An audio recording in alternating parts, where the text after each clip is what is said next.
दिल्ली में तो आंतरिक सुरक्षा के मुद्दे पर मुख्यमंत्रियों का सम्मेलन था। उसके बाद कल हम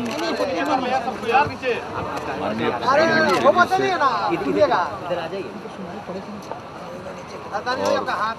सबसे पहले तो हम उपराष्ट्रपति महोदय से मिले थे, शिष्टाचार भेंट थी, प्रधानमंत्री जी से मुलाकात हुई।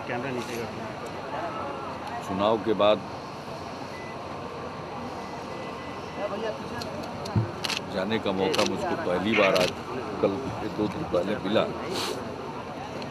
बिहार की स्थिति सूखे के कारण जो गंभीर बनी हुई है, उससे हमने माननीय प्रधानमंत्री जी को अवगत कराया और उनको हमने यह भी जानकारी दी है कि कुछ इलाकों में पानी का स्तर, भूगर्भ जल का स्तर नीचे जा रहा है। इसके चलते पीने के पानी का भी संकट कुछ इलाकों में उत्पन्न होने की संभावना है। तो इन सारे मुद्दों पर और उनको हमने अपनी सारी बातों का उल्लेख करते हुए, जिसमें विशेष राज्य का दर्जा बिहार को मिले यह बात शामिल है, उसको भी सुपुर्द किया हमने। और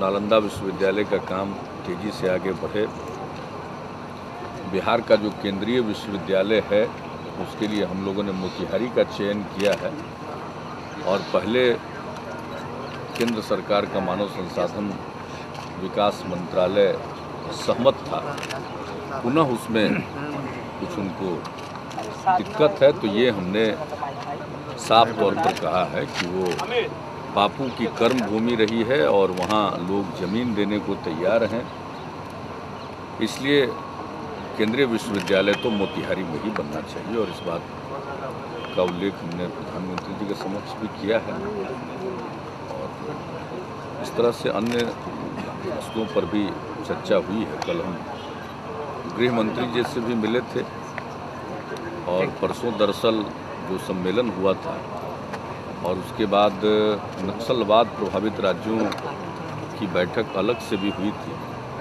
तो उसमें कुछ अन्य जिलों को भी इंटीग्रेटेड एक्शन प्लान में शामिल करने का आग्रह था। तो उसके बारे में मुझे उनको सब जिलों का नाम आदि भेजना था और फिर SRE जिले होते हैं, सिक्योरिटी रिलेटेड एक्सपेंडिचर, जहां केंद्र सरकार कुछ खर्च वहन करती है, उसकी संख्या को भी बढ़ाने की बात, सब बातों का तो जिक्र था ही। लेकिन इसके अलावे चूँकि डिजास्टर मैनेजमेंट, आपदा प्रबंधन और गृह मंत्रालय के द्वारा किया जाता है, तो हमारा जो एक हमारी पुरानी समस्या है और वो ये है कि हमारा जो स्टेट, अब तो वो हो गया स्टेट डिजास्टर मैनेजमेंट फंड, लेकिन पहले वो था CRF, calamity relief fund state level पर। तो 11वें वित्त आयोग की जो सिफारिश थी उसके आधार पर जो भी पैसा राज्य के कैलेमिटी रिलीफ फंड में 31 मार्च 2005 को था, वो राज्य के कंसोलिडेटेड फंड में समाहित हो जाएगा, ये उनका मैंडेट था। और इस कारण 1 अप्रैल 2005 को CRF में, कैलेमिटी रिलीफ फंड में, शून्य बैलेंस था। लेकिन इस मैंडेट के बावजूद इसको वो नहीं मानते हैं और बार बार हिसाब वो कर देते हैं कि आपके फंड में इतना बैलेंस है, जो कि नहीं है। और ये हमारा विवाद चल रहा है पिछले 3-4 वर्षों से। तो इसका भी मुझको गृह मंत्री जी से इस पर भी चर्चा करनी थी। उसका हमने उल्लेख किया है उनको कि ये कॉन्स्टिट्यूशन में ही जो प्रावधान है, वित्त आयोग का जो ग्रांट होता है, उसका जो अवार्ड होता है, वो बाध्यकारी है और उसके हिसाब से राज्यों के लिए बैलेंस हुआ। हमने माननीय प्रधानमंत्री जी से भी इसका उल्लेख किया, उन लोगों ने कहा कि इसको देखते हैं। तो ये भी एक मसला था और दूसरा जो सूखे की स्थिति थी उससे भी अवगत कराना था। फिर हम डिप्टी चेयरमैन प्लानिंग कमीशन से भी मिले, श्री मुंटेक सिंह अहलूवालिया जी से, और हमने बात की कि जल्दी जो वार्षिक योजना का आकार है, इसको लेकर जो बैठक होती है वो शीघ्र होनी चाहिए क्योंकि हमारा भी बजट सत्र 22 फरवरी से हो रहा है और 25 को बजट आने वाला है, तो उसके काफ़ी पहले फरवरी में ही 2 सप्ताह के अंदर मध्य फरवरी तक यह बात स्पष्ट हो जानी चाहिए ताकि बजट में उसका उल्लेख किया जा सके।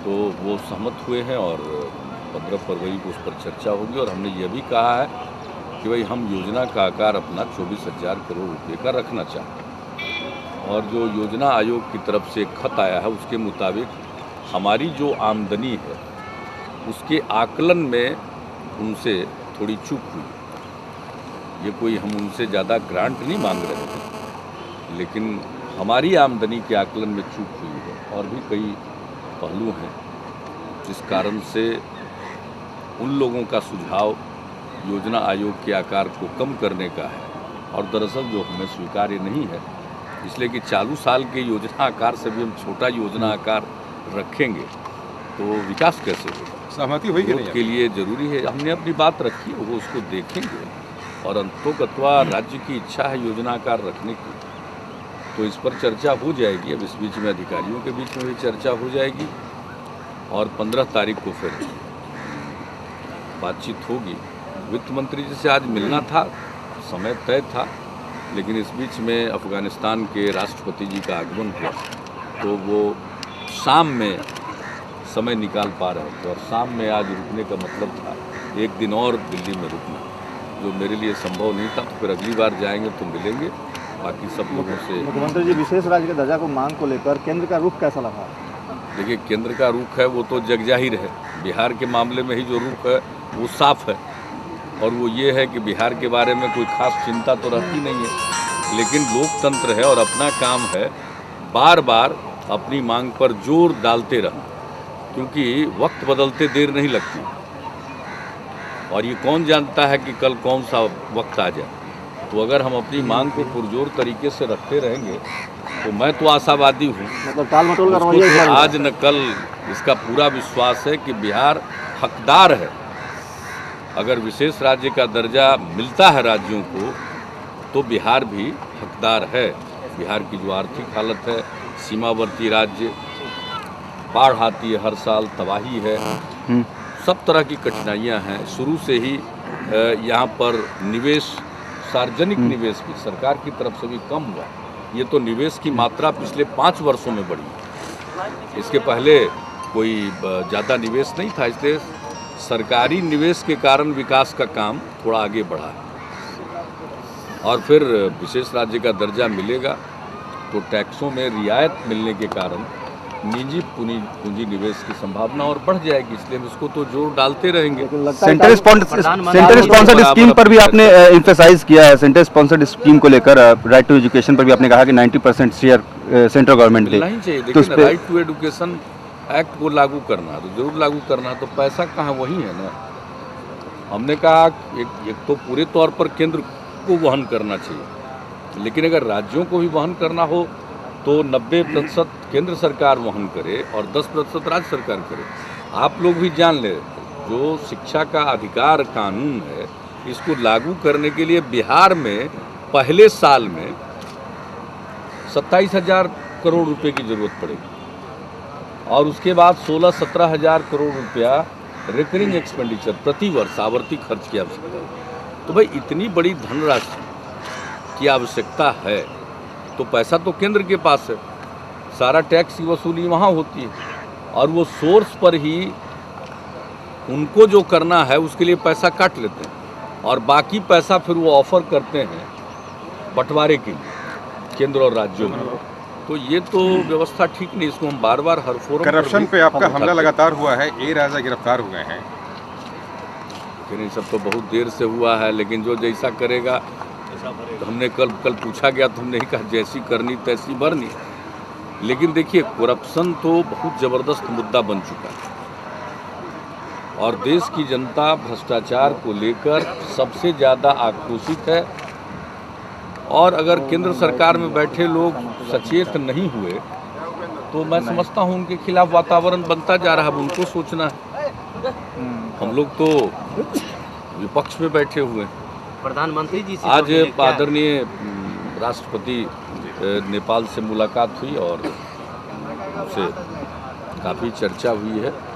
जो भारत और नेपाल, खास करके बिहार का जो हिस्सा है और नेपाल की जो समस्याएं एक जैसी, बाढ़ से तबाही वहाँ भी होती है, यहाँ भी होती है, तो इन चीज़ों को लेकर उनसे चर्चा हुई है और उन्होंने मुझको कहा है कि आप बुलाया है, वहाँ आमंत्रित किया है कि आप आइए और फिर जब इस प्रकार का होगा तो हम भी अपने अधिकारियों को भी लेकर और केंद्र सरकार से परामर्श करके वहाँ पर जाएंगे विशेषज्ञों को के साथ और कोई चर्चा होती है। हमने कहा कि हम लोगों की तो जो तबाही होती है और वो उनसे छिपा हुआ नहीं है, तो इस पर अच्छी बातचीत हुई है। इंडो नेपाल बॉर्डर का बिहार का कार्यक्रम नहीं बना है, तो उन्होंने कहा आगे जब बनेगा तो मैं प्रधानमंत्री जी से आश्वासन मिला कि गिरफ्तारी के बाद और भी चेहरे जो छिपे हुए हैं वो भी सामने आएंगे। आएगा नहीं लाएंगे तो कौन यकीन करेगा? एक ही आदमी से इतना भारी भरकम चीज़ हो गया है। अरे अब धीरे धीरे देखिए ना, ये सब तो, और दरअसल ये तो सिम्टम है, ये तो रोग का लक्षण। आप समझ रहे हैं कि यही है समस्या? नहीं, ये तो एक बड़ा रोग है, उसका एक लक्षण मात्र। सर, इंडो नेपाल बॉर्डर काफ़ी वल्नरेबल है, वहाँ पर जो सिक्योरिटी है पेट्रोल दोनों देश के बीच में है, उसमें केंद्रीय सरकार इन चीज़ों पर जूनियर डॉक्टर का स्ट्राइक चल रहा है, हम वो तो उनसे मिले तो इन विषयों पर चर्चा हुई। जूनियर डॉक्टर का स्ट्राइक चल रहा है, और मुख्यमंत्री जी उन्होंने बुलाया है तो मैंने उसको स्वीकार करके कहा है कि जब भी आप कहेंगे नेपाल की तरफ से आएगा तो हम लोग जाएंगे। और दरअसल ये तो हमारे हित में, सबसे ज़्यादा हमारे हित में। Junior doctor